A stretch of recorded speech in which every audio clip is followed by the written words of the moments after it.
మద్యం స్కామ్లో కీలక సూత్రధారి రాజ్ కసిరెడ్డిని పోలీసులు అరెస్టు చేశారు. 4 సార్లు విచారణకు డుమ్మా కొట్టిన ఆయన ఆచూకీ కోసం తీవ్రంగా ప్రయత్నించి చివరకు విజయం సాధించారు. శుక్రవారం రాజ్ తండ్రి ఉపేందర్ రెడ్డిని ప్రశ్నించిన సంగతి తెలిసిందే. విచారణ ముగిసిన వెంటనే పోలీసులు ఏం అడిగారు అంటూ రాజ్ తన తండ్రిని వాట్సాప్ ద్వారా ఆరా తీశారు. అప్పటికే ఉపేందర్ రెడ్డి ఫోన్పై నిఘా వేసిన సిట్ సిబ్బంది ఆ మెసేజ్ గోవా నుంచి వచ్చినట్లు గుర్తించారు. లొకేషన్ తెలియడంతో గోవాకు వెళ్లి ఆయనను పట్టుకొచ్చేందుకు రంగం సిద్ధం చేశారు. సోమవారం ఉదయం విజయవాడ నుంచి ఒక బృందం గోవాకు చేరుకుంది. అయితే జగన్ హయాంలో వైపీఎస్ గా పనిచేసిన ఒక పోలీస్ అధికారి వెంటనే రాజ్ కసిరెడ్డిని అప్రమత్తం చేసినట్లు సమాచారం. మరోవైపు ఎంపీ మిథున్ రెడ్డి కల్పించినట్లు తనకు అరెస్టు నుంచి మధ్యంతర రక్షణ కల్పించాలని ఆయన వేసిన పిటిషన్పై విచారణను హైకోర్టు వాయిదా వేసింది. ఆయనకు తక్షణ ఉపశమనం లభించలేదు. దీంతో ఆయన వ్యూహాత్మకంగా ఒక ఆడియో రిలీజ్ చేశారు. మంగళవారం సిట్ ముందు విచారణకు హాజరవుతానని అందులో తెలిపారు. అయినా సరే పోలీసులు గోవాకు బయలుదేరారు. అక్కడ రాజ్ కసిరెడ్డి ఫోన్ చివరి లొకేషన్ వద్దకు వెళ్లి వెతికినా ఆచూకీ లభించలేదు. ఆయన గోవా నుంచి హైదరాబాద్కు చెక్కేసినట్లు గుర్తించారు. హైదరాబాద్కు వచ్చిన క్రమంలో శంషాబాద్ ఎయిర్పోర్ట్లో ఆయన్ను అదుపులోకి తీసుకున్నారు. రాత్రి 11 గంటల సమయంలో విజయవాడ సిట్ కార్యాలయానికి తరలించారు. రిమాండ్ రిపోర్ట్ ఇతర ప్రక్రియ పూర్తయిన తర్వాత ఇవాళ సిఐడి కోర్టులో హాజరుపరిచే అవకాశం ఉంది. మద్యం కుంభకోణంపై దర్యాప్తు చేపట్టిన సిట్ ఏపీ బ్యావరేజెస్ మాజీ ఎండీ వాసుదేవ్ రెడ్డి, మాజీ ఎంపీ విజయసాయిరెడ్డితో మొదలుకొని ఎంపీ మిథున్ రెడ్డి వరకు అనేక మందిని ప్రశ్నించింది. మద్యం వ్యాపారులను విచారించింది. టెక్నాలజీని ఉపయోగించి కీలక ఆధారాలు సేకరించింది. జగన్ హయాంలో మద్యం పాలసీ రూపకల్పన నుంచి దాని అమలు, జే బ్రాండ్లను ప్రవేశపెట్టడం, కమిషన్ల వసూలు చేయడం, ఆ మొత్తాన్ని చేరాల్సిన చోటికి చేర్చడం, ఇలా 7 అంచెల్లో సాగిన కుంభకోణంలో రాజ్ కసిరెడ్డి కీలక పాత్ర పోషించినట్లు గుర్తించింది. పేరుకు జగన్ ప్రభుత్వంలో ఐటీ సలహాదారు పదవి, కానీ చేసిందంతా లిక్కర్ లెక్కలే. రాజ్ కసిరెడ్డిని పిలిచి ప్రశ్నించేందుకు పోలీసులు ఎంతగా ప్రయత్నించినా ఆయన సహకరించలేదు. మొబైల్ ఫోన్లు స్విచ్ ఆఫ్ చేసి ఇంటి నుంచి అజ్ఞాతంలోకి వెళ్లిపోయారు. సిట్ అధికారులు 15 బృందాలుగా ఏర్పడి హైదరాబాద్లోని ఆయన నివాసం, వ్యాపార కార్యాలయాలు, కుటుంబ సభ్యుల ఆర్థిక లావాదేవీల్లో 2 రోజుల పాటు సోదాలు జరిపారు. కీలక డాక్యుమెంట్లు సీజ్ చేశారు. కేసుల దర్యాప్తు చట్ట నిబంధనలకు లోబడే జరగాలని హైకోర్టు స్పష్టం చేసింది. బిఎన్ఎస్ఎస్ చట్టం సెక్షన్ 179 ప్రకారం 60 ఏళ్లు పైబడిన అనారోగ్య సమస్యలతో బాధపడే సాక్షులు, నిందితుల వాంగ్మూలాలను వారి ఇంటి వద్ద రికార్డు చేయాలని స్పష్టంగా ఉందని గుర్తు చేసింది. తిరుపతికి చెందిన విశ్రాంత పోలీస్ అధికారి టి బాలసుబ్రహ్మణ్యం రెడ్డిని నిర్బంధించి విజయవాడకు తరలించడంపై ఆగ్రహం వ్యక్తం చేసింది. ఆయన వయసు 60 ఏళ్లకు పైబడి ఉందని తెలిపింది. ఆయనపై ఉన్న కేసు ఏంటి, ఏ కేసులో సాక్షిగా పిలిచారు, కేసులో కుమారుడు నిందితుడిగా ఉంటే విచారణకు రావాలని తండ్రికి నోటీసులు ఎలా ఇస్తారు, పోలీస్ శాఖలో పనిచేసి పదవి విరమణ చేసిన అధికారితో ప్రవర్తించేది ఇలాగేనా అని ప్రశ్నించింది. ఇక కేసుల దర్యాప్తు నిలిపివేయాలని తాము చెప్పడం లేదని, అదే సమయంలో వ్యక్తుల స్వేచ్ఛ, స్వాతంత్రాలను కాపాడాల్సిన బాధ్యత తమపై ఉందని తెలిపింది. ఏ చట్ట నిబంధనలను అనుసరించి సిట్ ముందు హాజరు కావాలని ఆయనకు నోటీసులు ఇచ్చారని దర్యాప్తు అధికారి అయిన సిట్ అదనపు ఎస్పీని ప్రశ్నించింది. ఈ వ్యవహారంపై వివరణ ఇవ్వాలని ఆయన్ను ఆదేశిస్తూ కేసులో సుమోటో ప్రతివాదిగా చేర్చింది. కోర్టు తదుపరి ఉత్తర్వులు ఇచ్చే వరకు హాజరు కావాలని, సుబ్రహ్మణ్యం రెడ్డికి ఎలాంటి నోటీసులు జారీ చేయవద్దని స్పష్టం చేసింది. ఆయన వాంగ్మూలం అవసరమని భావిస్తే ఆయన నివాసంలోనే రికార్డు చేయాలని, ఆ సమయంలో దర్యాప్తు అధికారి మినహా ఇతర పోలీస్ అధికారులు ఉండడానికి వీల్లేదని తేల్చి చెప్పింది. ఇక కోర్టు అనుమతి లేకుండా సుబ్రహ్మణ్యం రెడ్డి ఇంటిని పోలీసులు సందర్శించడానికి వీల్లేదని పేర్కొంది. విచారణను 28వ తేదీకి వాయిదా వేసింది. ఈ మేరకు న్యాయమూర్తి జస్టిస్ ఆర్ రఘునందన్ రావు నేతృత్వంలోని ధర్మాసనం సోమవారం ఉత్తర్వులు జారీ చేసింది. ఎస్సీ ఎస్టీ అత్యాచార నిరోధక చట్టం కింద నమోదైన కేసులో వైసీపీ నేత, మాజీ మంత్రి కాకాని గోవర్ధన్ రెడ్డికి అరెస్టు నుంచి రక్షణ కల్పించేందుకు హైకోర్టు నిరాకరించింది. ఈ చట్ట నిబంధనలకు అనుగుణంగా నమోదైన కేసుల్లో ముందస్తు బెయిల్ పిటిషన్లపై విచారణ పరిధిని తేల్చేని వ్యవహారాన్ని ధర్మాసనానికి అప్పగిస్తూ న్యాయమూర్తి జస్టిస్ టి మల్లికార్జునరావు సోమవారం కీలక ఉత్తర్వులు ఇచ్చారు. బెంచ్ ఏర్పాటుపై తగిన నిర్ణయం తీసుకునేందుకు ఫైల్ను ప్రధాన న్యాయమూర్తి ముందు ఉంచాలని రిజిస్ట్రీని ఆదేశించారు. అరెస్టు నుంచి రక్షణ కల్పిస్తూ మధ్యంతర ఉత్తర్వులు ఇవ్వాలన్న కాకాని తరపు న్యాయవాది అభ్యర్థనను తోసిపుచ్చారు. విచారణ పరిధి తేల్చే వ్యవహారాన్ని ధర్మాసనానికి అప్పగించాక ఎలాంటి మధ్యంతర ఉత్తర్వులు ఇవ్వలేనని స్పష్టం చేశారు. వైసీపీ ప్రభుత్వ హయాంలో నెల్లూరు జిల్లా పొదలకూరు మండలం వరదాపురం గ్రామ పరిధిలో ప్రభుత్వ భూమిని ఆక్రమించి అక్రమంగా క్వార్జ్ ఖనిజాన్ని తవ్వి తరలించారని జిల్లా మైనింగ్ శాఖ డిప్యూటీ డైరెక్టర్ బాలాజీ నాయక్ ఇచ్చిన ఫిర్యాదు ఆధారంగా ఈ ఏడాది ఫిబ్రవరి 16న ఎస్సీ ఎస్టీ అట్రాసిటీతో పాటు పలు సెక్షన్ల కింద పొదలకూరు పోలీసులు కేసు నమోదు చేశారు. ముందస్తు బెయిల్ కోరుతూ కాకాని పిటిషన్ వేశారు. చిలకలూరిపేట నియోజకవర్గం టీడీపీ సోషల్ మీడియా ఇన్ఛార్జ్ ఫిర్యాదు ఆధారంగా తనపై ఎస్సీ ఎస్టీ అట్రాసిటీ బిఎన్ఎస్ సెక్షన్ల కింద పెట్టిన కేసులో ముందస్తు బెయిల్ కోరుతూ విడుదల రజని పిటిషన్ దాఖలు చేశారు. అలాగే ఎస్సీ ఎస్టీ కేసులతో ముందస్తు బెయిల్ కోరుతూ మరికొందరు పిటిషన్లు వేశారు.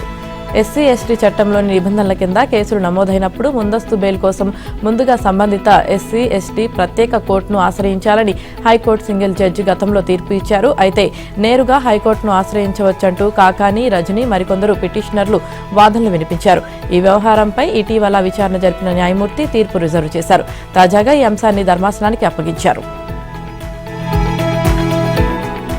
ఖాళీ కుండ ఇచ్చి ఉంటే దానిని తమ నాయకుడు చంద్రబాబు తన ఆలోచనలతో సంపద సృష్టించి నింపుతారని, కానీ జగన్ తమకు చిల్లుపడిన కుండ ఇచ్చారని, దీంతో అందులో ఎంత నీరు పోసినా పోతుందని జలవనరుల మంత్రి, తూర్పుగోదావరి జిల్లా ఇన్ఛార్జ్ మంత్రి నిమ్మల రామానాయుడు చెప్పారు. ఆయన చేసిన అప్పులకు వడ్డీలు కట్టేందుకు అంతా పోయే పరిస్థితి ఉందన్నారు. అయినా సీఎం చంద్రబాబు నిరంతరం శ్రమిస్తున్నారని తెలిపారు. సోమవారం రాజమహేంద్రవరంలో ఆయన పర్యటించారు. వైసీపీ పాలనలో నిర్లక్ష్యానికి గురైన పోలవరం ప్రాజెక్టు ఎడమ కాలువ పనులకు 1200 కోట్లు కేటాయించి టెండర్లు పిలిచి పనులు ప్రారంభిస్తున్నామని చెప్పారు.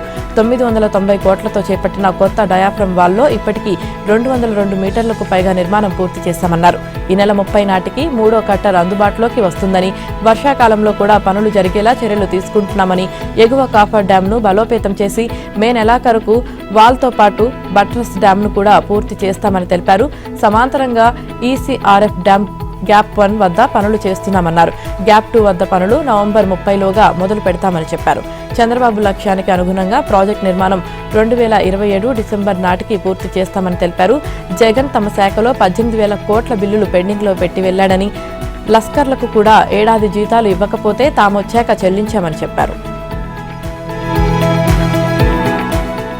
కూటమి ప్రభుత్వం రైతులకు మేలు చేసే విధంగా వరికి మద్దతు ధర కల్పిస్తుంటే క్షేత్రస్థాయిలో ధాన్యం కొనుగోలులో గత వైసీపీ సర్కారులోని దళారీ వ్యవస్థ ఇంకా కొనసాగుతోందని పిఠాపురం మాజీ ఎమ్మెల్యే ఎస్వీఎస్ఎన్ వర్మ మండిపడ్డారు. సోమవారం జిల్లా కలెక్టర్, జాయింట్ కలెక్టర్లను కలిసి ఈ పరిస్థితిని వివరించారు. రైతులను తేమ శాతం పేరుతో దళారులు బెదిరిస్తూ రైస్ మిల్లర్లతో గుమ్మక్కై తక్కువ ధరకు కొనే పరిస్థితి కల్పిస్తున్నారని, ధాన్యం కొనుగోలులో రైతుకు 1725 ఎంఎస్పీ రేటు ఇవ్వాల్సి ఉంటే తేమ శాతం పేరుతో రైతు దగ్గర నుంచి తక్కువ ధరకు అధికారులు కొంటున్నారని మండిపడ్డారు. ఆ విధానాలను అరికట్టాలని, రైతుకు ఎట్టి పరిస్థితుల్లో 1725 రేటు ఇవ్వాలని కోరనున్నారు. రైతు సేవా కేంద్రాల్లో అధికారులను అప్రమత్తం చేసి గ్రామాల్లో సభలు పెట్టి ప్రభుత్వం ధాన్యం సేకరించే విధానాన్ని తీసుకురావాలన్నారు. హైదరాబాద్కు రండి, మీ ఉత్పత్తులు తయారు చేయండి, భారత్ మార్కెట్తో పాటు ప్రపంచ దేశాలకు ఎగుమతులు చేసుకోండి, తెలంగాణను మీ పెట్టుబడులకు గమ్యస్థానంగా ఎంచుకోండి అని తెలంగాణ సీఎం రేవంత్ రెడ్డి జపాన్ కంపెనీలను సాధారణంగా ఆహ్వానించారు. సులభతర పారిశ్రామిక విధానం, స్థిరమైన పాలన, ప్రపంచ స్థాయి మౌలిక సదుపాయాలు వంటివి తెలంగాణలో పెట్టుబడులకు ఆకర్షణగా నిలుస్తున్నాయని వివరించారు. జపాన్ పర్యటనలో ఉన్న సీఎం బృందం సోమవారం కిటాకిషు నుంచి ఒసాకా నగరానికి చేరుకుంది. అక్కడ జరుగుతున్న ప్రతిష్టాత్మక ఒసాకా ఎక్స్పో 2025లో సీఎం పాల్గొన్నారు. ఈ సందర్భంగా జపాన్ పారిశ్రామికవేత్తలతో సమావేశమయ్యారు. హైదరాబాద్లో 30,000 ఎకరాల్లో ఫ్యూచర్ సిటీ నిర్మాణం జరుగుతోందని, eco energy, smart mobility, circular economy కేంద్రంగా అభివృద్ధి చెందుతుందని వారికి వివరించారు. అక్కడ జపాన్కు చెందిన మారుబెని కార్పొరేషన్తో కలిసి ఒక పారిశ్రామిక పార్కును ఏర్పాటు చేయబోతున్నట్లు వెల్లడించారు. హైదరాబాద్ చుట్టూ 370 కిలోమీటర్ల పొడవైన రీజనల్ రింగ్ రోడ్, రేడియల్ రోడ్లు, ఔటర్ రింగ్ రోడ్ మధ్య ఉన్న ప్రాంతంలో ఎలక్ట్రానిక్ వాహనాలు, ఎనర్జీ స్టోరేజ్, ఎలక్ట్రానిక్స్, సెమీ కండక్టర్లు, ఏరోస్పేస్ పరిశ్రమలకు అనుకూల వాతావరణం ఉందని సీఎం వివరించారు. అంతర్జాతీయ ఎగుమతుల కోసం సమీప ఓడరేవుతో అనుసంధానిస్తూ డ్రై పోర్ట్ను ఏర్పాటు చేస్తున్నామని తెలిపారు. మూసీ నది పునరుజ్జీవంలో భాగంగా నది పొడవునా 55 కిలోమీటర్ల అర్బన్ గ్రీన్ వే అభివృద్ధి చేయనున్నట్లు వివరించారు. మంత్రి దుద్దిళ్ల శ్రీధర్ బాబు మాట్లాడుతూ తెలంగాణ ఇప్పటికే ఐటీ, బయోటెక్నాలజీ రంగాల్లో ప్రత్యేక గుర్తింపు సాధించిందని చెప్పారు. ఏరోస్పేస్, ఎలక్ట్రానిక్స్, టెక్స్టైల్స్ రంగాల్లో పెట్టుబడులకు అనువైన వాతావరణం రాష్ట్రంలో ఉందని వివరించారు. తెలంగాణలో పెట్టుబడులకు ఉన్న అవకాశాలను వివరించేందుకు ఒసాకా ఎక్స్పో 2025లో రాష్ట్ర ప్రభుత్వం ప్రత్యేకంగా పెవిలియన్ను ఏర్పాటు చేసింది. 150కి పైగా దేశాలు పాల్గొంటున్న ఈ ఎక్స్పోలో భారత్ నుంచి ఒక రాష్ట్రం పెవిలియన్ ప్రారంభించడం ఇదే మొదటిసారి కావడం గమనార్హం. ఇంటర్మీడియట్ పరీక్ష ఫలితాలు ఇవాళ విడుదల కానున్నాయి. రాష్ట్ర ఉప ముఖ్యమంత్రి బట్టి విక్రమార్క, మంత్రి పొన్నం ప్రభాకర్ మంగళవారం మధ్యాహ్నం 12 గంటలకు ఇంటర్మీడియట్ బోర్డు కార్యాలయంలో ఫలితాలను విడుదల చేయనున్నారు. తెలంగాణ ఇంటర్మీడియట్ బోర్డు అధికారిక వెబ్సైట్లో ప్రకటించనున్నారు. దీంతో పాటు ఈసారి ప్రతి విద్యార్థి మొబైల్ ఫోన్కు కూడా ఫలితాల లింకు పంపనున్నట్లు బోర్డు అధికారులు తెలిపారు. లింక్పై క్లిక్ చేసి హాల్ టికెట్ వివరాలు నమోదు చేసి ఫలితాలు పొందవచ్చన్నారు. గతంలో ఫలితాల సమయంలో సర్వర్ డౌన్ లాంటి సమస్యలు ఎదురైన అనుభవాల నేపథ్యంలో ఈసారి అలాంటి సాంకేతిక సమస్యలు ఎదురుకాకుండా ఇంటర్ బోర్డు అధికారిక వెబ్సైట్ నిర్వహిస్తున్న సెంటర్ ఫర్ గుడ్ గవర్నెన్స్ ప్రత్యేక చర్యలు తీసుకుంది.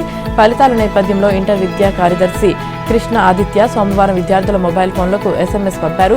పరీక్షల్లో జయాపజయాలు సహజం, ఫెయిల్ అయ్యారనో, ఆశించిన విధంగా మార్కులు రాలేదనో నిరుత్సాహపడవద్దని, మరింత శ్రమిస్తూ రెట్టింపు పట్టుదలతో పోరాడాలని ఆయన తన సందేశాన్ని పంపించారు. ప్రతి విద్యార్థికి ప్రత్యేక నైపుణ్యం ఉంటుందని, వారి ప్రతిభను కేవలం మార్కుల ఆధారంగా అంచనా వేయలేమని పేర్కొన్నారు. తల్లిదండ్రులు తమ పిల్లల ఆసక్తులను గుర్తించి ప్రోత్సహించాలని, వారికి అండగా నిలబడాలని సూచించారు. తెలంగాణలో రైతుల భూములను సర్వే చేయడానికి 6,000 మంది సర్వేయర్లను నియమించనున్నట్లు రెవెన్యూ శాఖ మంత్రి పొంగులేటి శ్రీనివాసరెడ్డి చెప్పారు. భూముల సర్వే కోసం లైసెన్సులు సర్వేయర్లను నియమిస్తామన్నారు. అలాగే ప్రతి ఊరికి ఒక గ్రామ పరిపాలనా అధికారి చొప్పున 10,695 మందిని వచ్చే నెల మొదటి వారం నుంచి పంపించనున్నామని వెల్లడించారు. సోమవారం నల్గొండ జిల్లా చందంపేట, రంగారెడ్డి జిల్లా ఇబ్రహీంపట్నంలో భూభారతి చట్టంపై నిర్వహించిన అవగాహన సదస్సులకు ఆయన ముఖ్య అతిథిగా హాజరయ్యారు. ధరణితో రైతులు తీవ్రంగా నష్టపోతున్నారని, భూభారతి చట్టాన్ని పకడ్బందీగా అమలు చేయాలని ఆ బాధ్యత రెవెన్యూ అధికారులపైనే ఉందని చెప్పారు. భూభారతితో సాగులో ఉన్న ప్రతి రైతుకు న్యాయం జరుగుతుందన్నారు. గిరిజన ప్రాంతమైన చందంపేట మండలంలో భూ సమస్యలను పరిష్కరించేందుకు కొత్త చట్టంపై అవగాహన సదస్సులు నిర్వహిస్తున్నామని, పైలట్గా మండలంగా ఏర్పాటు చేసిన భూ సమస్యలను పరిష్కరిస్తామని మంత్రి పొంగులేటి హామీ ఇచ్చారు. జూన్ 2 నుంచి ప్రతి గ్రామానికి తహసీల్దార్ స్థాయి అధికారులు వచ్చి భూ సమస్యలపై దరఖాస్తులు తీసుకుంటారని మంత్రి చెప్పారు. రైతులు ₹1 కూడా చెల్లించకుండా సమస్యలను పరిష్కరించుకోవచ్చని పొంగులేటి చెప్పారు. ప్రతి మనిషికి ఆధార్ ఉన్నట్టే భూమి కలిగిన వారికి భూధార్ కార్డు ఇచ్చి ఖాతా నంబర్ను ఇస్తామని తెలిపారు. గతంలో భూములు అమ్మినా కొన్నా మ్యాపింగ్ లేదని, ఇకపై రాష్ట్ర వ్యాప్తంగా భూమి రిజిస్ట్రేషన్ సమయంలోనే సర్వే మ్యాప్ను తప్పనిసరిగా ఏర్పాటు చేసేలా చట్టంలో నిబంధన పెట్టామని చెప్పారు. 9.26 లక్షల సాదా బైనామా దరఖాస్తులు ఉన్నాయని, వాటిలో న్యాయమైన వాటిని పరిష్కరిస్తామని తెలిపారు. గతంలో పట్టాలిచ్చి డీలిమిటేషన్, అటవీ భూములను పరిశీలించి సాగులో ఉన్న రైతులకు పట్టాలు ఇస్తామని మంత్రి చెప్పారు. తెలంగాణ రోడ్లు భవనాల శాఖ పరిధిలో హైబ్రిడ్ మాన్యూనిటీ మోడ్ విధానంలో అభివృద్ధి చేయదలిచిన రోడ్ల గుర్తింపు కొలిక్కి వచ్చింది. తొలి దశలో 5,189 కిలోమీటర్ల పరిధిలో రహదారులను అభివృద్ధి చేయాలని శాఖ అధికారులు గుర్తించారు. ఇదే విషయాన్ని R&B శాఖ మంత్రి కోమటిరెడ్డి వెంకటరెడ్డికి వివరించారు. సోమవారం సచివాలయంలోని తన ఛాంబర్లో మంత్రి కోమటిరెడ్డి హ్యామ్ రోడ్లు, రీజనల్ రింగ్ రోడ్లు, ఉత్తర భాగం, జాతీయ ప్రాజెక్టులపై శాఖ ముఖ్య అధికారులు వికాస్ రాజ్, హరిచందనలతో కలిసి సమీక్ష నిర్వహించారు. హ్యామ్ రోడ్ల గుర్తింపు ఎంపికపై చర్చించారు. తొలి దశలో ఎంపికైన హ్యామ్ రోడ్ల పూర్తి స్థాయి నిర్మాణ అంచనాలను సిద్ధం చేసి ఇవ్వాలని మంత్రి కన్సల్టెంట్లను ఆదేశించారు. విదేశీ పర్యటన నుంచి సీఎం రేవంత్ రెడ్డి రాష్ట్రానికి వచ్చిన అనంతరం హ్యామ్ రోడ్లపై సమీక్ష నిర్వహించి రోడ్ల అభివృద్ధికి కేబినెట్ ఆమోదం తీసుకున్న తర్వాత పనులను ప్రారంభిస్తామన్నారు. RRR ఉత్తర భాగం రహదారి కోసం భూములిచ్చిన రైతులకు నష్టపరిహారం చెల్లించే ప్రక్రియను త్వరితగతిన చేపట్టాలని జాతీయ రహదారుల ప్రాధికార సంస్థ అధికారులకు సూచించారు. జాతీయ రహదారి ప్రణాళిక 2025-26కు ప్రతిపాదనలు త్వరగా సిద్ధం చేయాలన్నారు. గుంతలు లేని సురక్షిత రహదారులను నిర్మించడమే ప్రభుత్వ లక్ష్యమని మంత్రి చెప్పారు. విద్యా సంస్థల్లో కుల వివక్షను నిర్మూలించేందుకు రోహిత్ వేముల చట్టాన్ని రూపొందించాలని కాంగ్రెస్ అగ్రనేత లోక్సభలో ప్రతిపక్ష నేత రాహుల్ గాంధీ తెలంగాణ ప్రభుత్వాన్ని కోరారు. ఈ మేరకు ఆయన ముఖ్యమంత్రి రేవంత్ రెడ్డికి లేఖ రాశారు. నేటికి దేశంలోని పలు విద్యా సంస్థల్లో లక్షలాది మంది దళిత, ఆదివాసీ, ఓబీసీ వర్గాల విద్యార్థులు దారుణమైన అంటరానితనాన్ని ఎదుర్కోవడం సిగ్గుచేటని పేర్కొన్నారు. కుల వివక్ష కారణంగానే రోహిత్ వేముల, పాయల్ తడ్వి, దర్శన్ సోలంకి వంటి వారు బలయ్యారని ఆవేదన వ్యక్తం చేశారు. తక్షణమే వీటికి ముగింపు పలకాలన్నారు. ఇక దేశంలో మరే బిడ్డ అంబేద్కర్, రోహిత్ వేముల వివక్షకు గురి కాకూడదని ఆకాంక్షించారు. రోహిత్ వేముల చట్టాన్ని పకడ్బందీగా రూపొందించాలని కోరారు. అలాగే అంబేద్కర్ ఎదుర్కొన్న కుల వివక్ష గురించి రాహుల్ లేఖలో ప్రస్తావించారు. అక్కడ పుష్కలంగా ఆహారం ఉంది, మాకు బాగా ఆకలి వేస్తుంది, అయినా మేము తిండి లేకుండానే నిద్రపోవాల్సిన దుస్థితి, ఎందుకంటే మేము అంటరాని వాళ్ళం, అందుకే మాకు నీరు కూడా దొరకలేదన్న అంబేద్కర్ వ్యాఖ్యలను గుర్తు చేశారు. అలాగే తాను అంటరాని వాడినని తనకు తెలుసని, పాఠశాలలో తోటి విద్యార్థులతో కలిసి కూర్చోలేనని తెలుసన్న వ్యాఖ్యలను కూడా రాహుల్ ప్రస్తావించారు. కాగా కుల వివక్ష నిర్మూలనకు రోహిత్ వేముల చట్టాన్ని చేయడంపై రాహుల్ గాంధీ ఇటీవల కర్ణాటక సీఎం సిద్దారామయ్య, హిమాచల్ సీఎం కూడా లేఖలు రాశారు. ఎమ్మెల్సీ ఎన్నికల పేరుతో ప్రశాంతమైన హైదరాబాద్లో బీజేపీ నేతలు మత విద్వేషాలు పెంచుతున్నారని కాంగ్రెస్ ఎమ్మెల్సీ బల్మూరి వెంకట్ ఆరోపించారు. రెచ్చగొట్టే వ్యాఖ్యలతో రాజకీయంగా లబ్ధి పొందాలని చూస్తున్నారని కేంద్ర మంత్రి కిషన్ రెడ్డి హైదరాబాద్ అభివృద్ధికి ఏం చేయలేక ప్రజలను రెచ్చగొట్టే ప్రయత్నం చేస్తున్నారన్నారు. కేంద్ర మంత్రి బండి సంజయ్, ఎంపీ ఈటల రాజేందర్ మతపరంగా రెచ్చగొట్టే ప్రయత్నాలు చేస్తున్నారని, హైదరాబాద్ స్థానిక సంస్థల ఎన్నికల్లో బీసీ, ఎస్సీ ఓటర్లు బీజేపీకి ఓటు వేయొద్దని బల్మూరి విజ్ఞప్తి చేశారు. తెలంగాణలో కాంగ్రెస్ ప్రభుత్వం బీసీలకు 42% రిజర్వేషన్లు కల్పించి బిల్లు కేంద్రానికి పంపితే బీజేపీ నేతలు ఎందుకు మద్దతు తెలపడం లేదు? ఢిల్లీ జంతర్ మంతర్ దగ్గర ధర్నా చేస్తే బీజేపీ నేతలెవరూ పాల్గొనలేదన్నారు. హైదరాబాద్ స్థానిక సంస్థల ఎమ్మెల్సీ ఎన్నికల్లో బలం లేకున్నా బీజేపీ ఈ ఎన్నికల్లో ఎందుకు పోటీ చేస్తుందో ప్రజలందరికీ అర్థమైందని బల్మూరి చెప్పారు. ప్రతి ఎన్నికల్లో పోటీ చేయాలనుకుంటే మహబూబ్ నగర్ ఎమ్మెల్సీ ఎన్నికల్లో బీజేపీకి కొంతమంది బలం ఉన్నప్పటికీ ఎందుకు పోటీ చేయలేదని ఆయన ప్రశ్నించారు. ఈ ఎన్నికల్లో బీజేపీ ఓటర్లు బీఆర్ఎస్ పార్టీ ఓట్లు వేసినట్లు అందరికీ తెలుసన్నారు.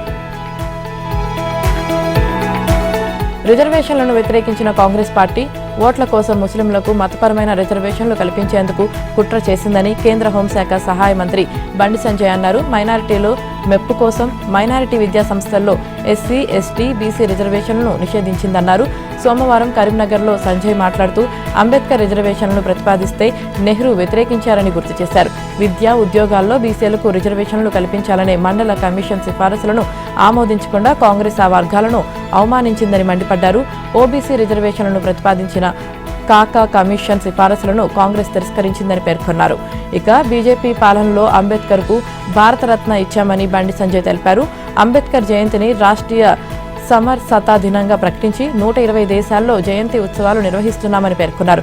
కాగా రాష్ట్రంలో జర్నలిస్టులు దుర్భర పరిస్థితిని ఎదుర్కొంటున్నారని బండి సంజయ్ అన్నారు.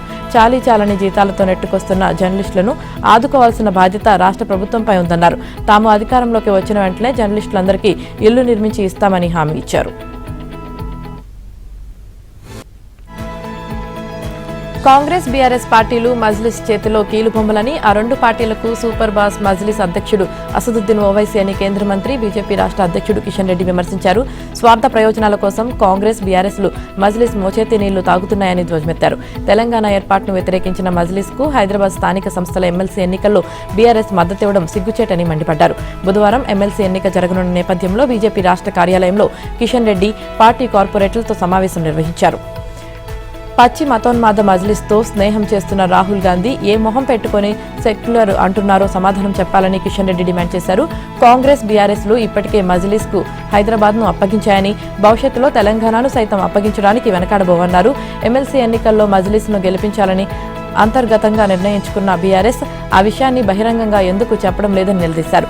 ఓట్లు ఉన్నా ఎందుకు పోటీ చేయడం లేదని, ఓటింగ్కు వెళ్లొద్దని కార్పొరేటర్లను ఎందుకు బెదిరిస్తున్నారని బీఆర్ఎస్ను ప్రశ్నించారు. ఎమ్మెల్సీ ఎన్నికల్లో తాము విజయం సాధిస్తామని, తమ అభ్యర్థి గౌతమ్ రావు ఇతర పార్టీల ఓటర్లను ప్రజాస్వామ్య మార్గంలో కలిసి మద్దతు కోరారని తెలిపారు.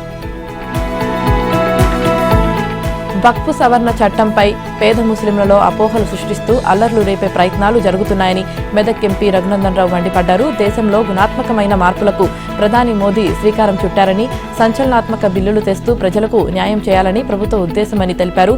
సవరణ చట్టం ద్వారా వక్ఫ్ పేరిట భూములు అక్రమంగా తీసుకోవడం ఆగిపోతుందని ఎంపీ స్పష్టం చేశారు. సంగారెడ్డి జిల్లా జహీరాబాద్ నియోజకవర్గంలో మొత్తం 12,892 ఎకరాలు వక్ఫ్ భూములుగా నమోదు చేయడం వల్ల వేల మంది రైతులు హక్కులు కోల్పోయారని రఘునందన్ రావు అన్నారు. రాష్ట్రంలో పాత బస్తీ వక్ఫ్ ఆస్తులపై సీఎం రేవంత్ రెడ్డి బహిరంగంగా వివరణలు ఇవ్వాలన్నారు. ముతావలీలు ఎవరి పేర్లపై లీజులకు ఇచ్చారో వెల్లడించాలని డిమాండ్ చేశారు. పేద ముస్లింలకు ఉపయోగం లేకుండా పోతుందని, తప్పుడు ప్రచారాలు నమ్మొద్దని కోరారు. రైతులు, ప్రజలు చట్టంపై అవగాహన పెంచుకోవాలని, సవరణ చట్టంపై రాష్ట్ర ప్రభుత్వ మౌనాన్ని ప్రజలు గమనిస్తున్నారని ఎంపీ పేర్కొన్నారు. దేశ ప్రధానిగా నరేంద్ర మోదీ అధికారంలోకి వచ్చినప్పటి నుంచి వ్యవస్థీకృతమైనటువంటి వ్యవస్థను దెబ్బకొడుతున్నాడని సిపిఐ జాతీయ కార్యదర్శి నారాయణ అన్నారు. రంగారెడ్డి జిల్లా శంషాబాద్ మున్సిపల్ కేంద్రంలో 2 రోజుల పాటు భవన నిర్మాణ కార్మికుల రాష్ట్ర మహాసభలు సోమవారం ప్రారంభమయ్యాయి. ఈ సందర్భంగా శంషాబాద్ అంబేద్కర్ చౌరస్తా నుంచి బహిరంగ సభ నిర్వహించబోయే ఎంఎంఆర్ గార్డెన్ వరకు భారీ ర్యాలీ చేపట్టారు. అనంతరం ఏఐటియుయుసి ఆహ్వాన సంఘం అధ్యక్షుడు పానుగంటి పర్వతాలు అధ్యక్షతన జరిగిన బహిరంగ సభకు నారాయణ ముఖ్య అతిథిగా హాజరయ్యారు.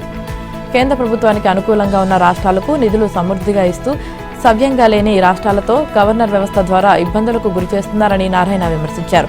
ఆ రాష్ట్రాలకు నిధులు కూడా సరిగా ఇవ్వడం లేదన్నారు. నరేంద్ర మోదీ విదేశీ పర్యటనలు చేస్తున్నట్లే తెలంగాణ సీఎం రేవంత్ రెడ్డి కూడా విదేశీ పర్యటనకు వెళ్లారని విమర్శించారు. మూసీ ప్రక్షాళన తమ భవన నిర్మాణ కార్మికులకు అప్పచెపితే కేవలం 3 నెలల్లో పూర్తి చేస్తారని, విదేశాల్లో జోక్యం మూసీ ప్రక్షాళనకు అవసరం లేదన్నారు. ఈ కార్యక్రమంలో తెలంగాణ జిల్లాలోని వివిధ పట్టణాలకు చెందిన సిపిఐ, ఏఐటియుసి భవన నిర్మాణ కార్మిక సంఘం కార్మికులు పెద్ద సంఖ్యలో ఈ బహిరంగ సభకు హాజరయ్యారు. అమెరికా ఉపాధ్యక్షుడు జేడీ వాన్స్, ఆయన సతీమణి ఉషా చిలుకూరి పిల్లలు భారత్ పర్యటనకు వచ్చారు. జేడీ వాన్స్ భార్య ఉషా చిలుకూరి తెలుగువారు. ఆమె బంధువులు ఆంధ్రప్రదేశ్లో వివిధ జిల్లాల్లో ఉన్నారు.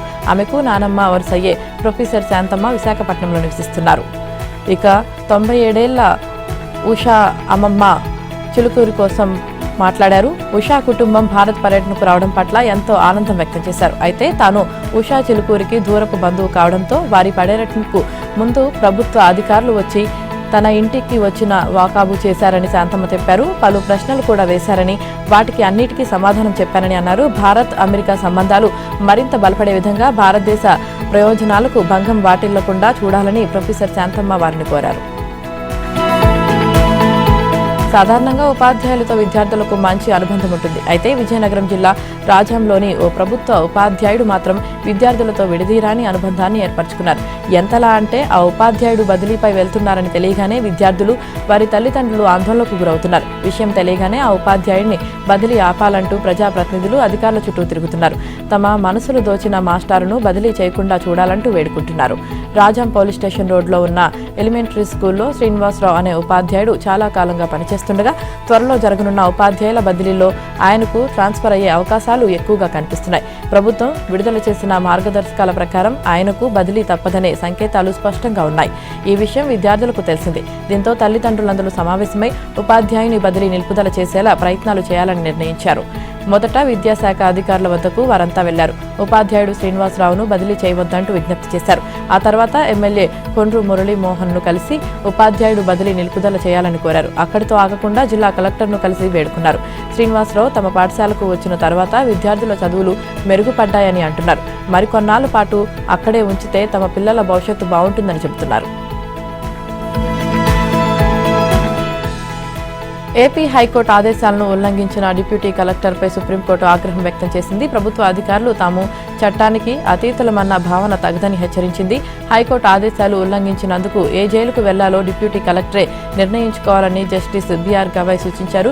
డిప్యూటీ కలెక్టర్ ఉద్దేశపూర్వకంగా ఉత్తర్వులను పాటించకపోవడంతో ఏపీ హైకోర్టు గతంలో 2 నెలల జైలు శిక్ష విధించింది. దీంతో ఏపీ హైకోర్టు ఉత్తర్వులను డిప్యూటీ కలెక్టర్ సుప్రీంలో సవాల్ చేశారు. పిటిషన్పై విచారణ సందర్భంగా సుప్రీంకోర్టు తీవ్ర వ్యాఖ్యలు చేసింది.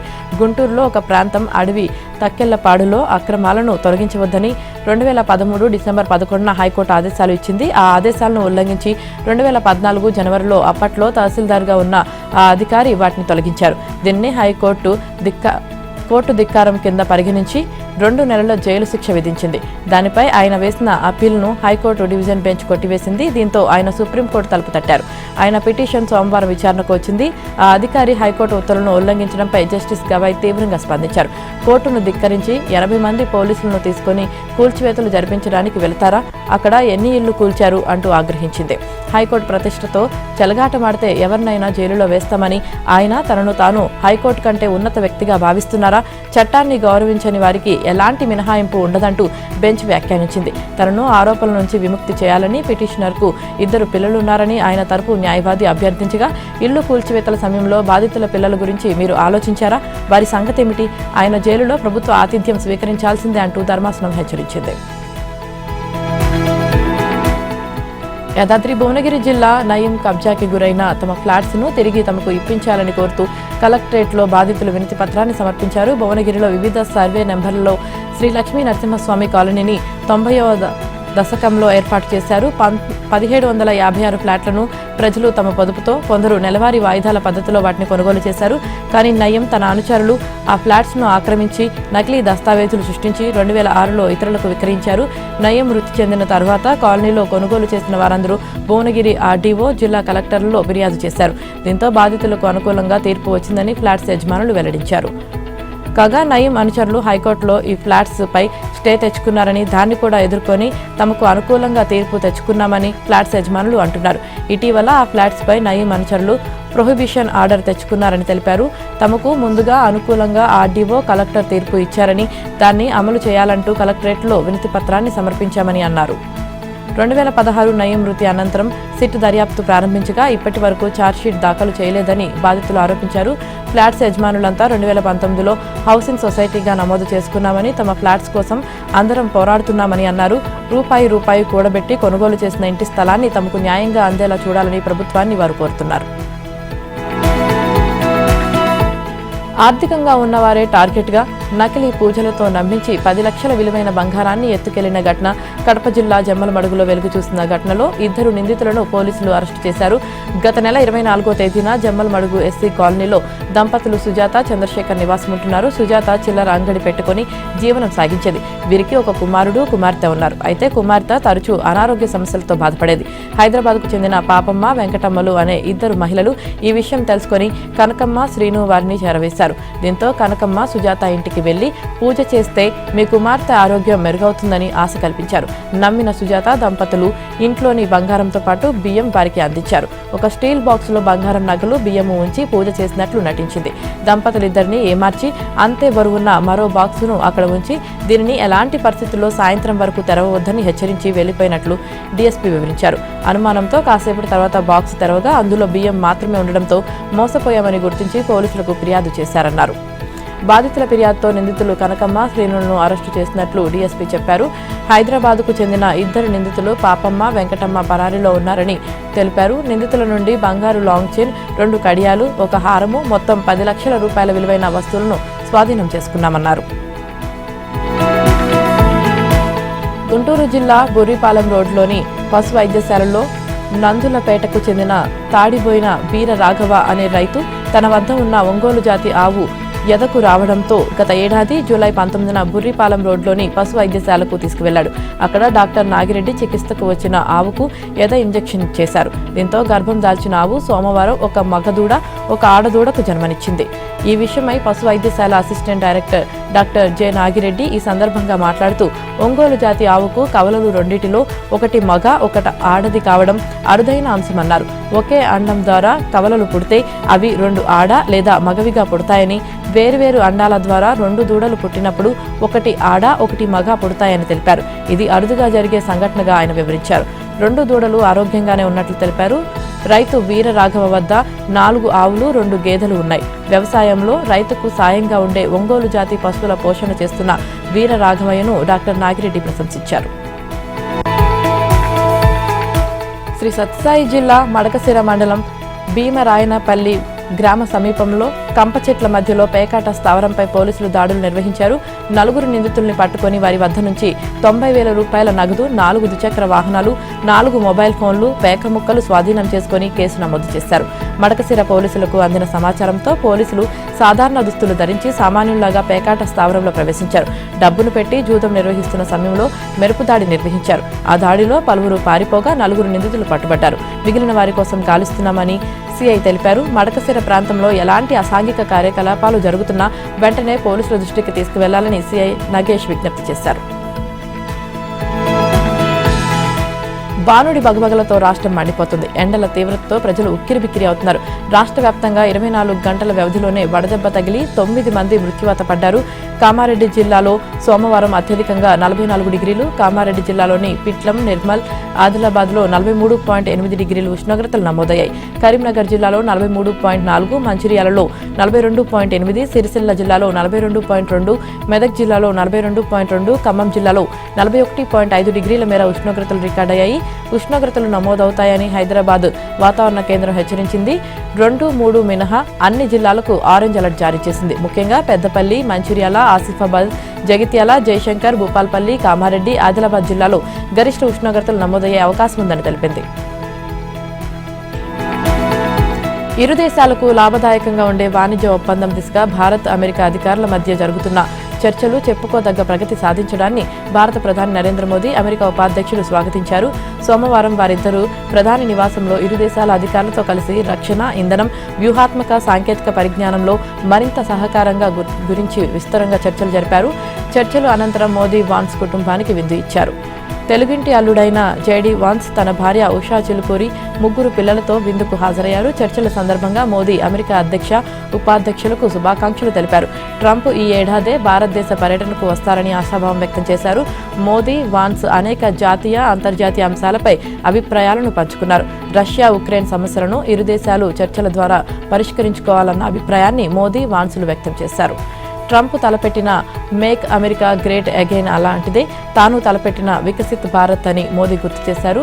తన కుటుంబం పట్ల మోదీ కనబరిచిన ఆదరాభిమానులకు వాన్స్ సంతోషం వ్యక్తం చేశారు. భారత ప్రజలతో స్నేహం, సహకారం మరింత బలోపేతం కావాలని ఆకాంక్షించారు. ఇరు దేశాలకు లాభదాయకంగా ఉండే సహకారానికి భారత్ కట్టుబడి ఉందని ప్రధాని మోదీ ప్రకటించారు.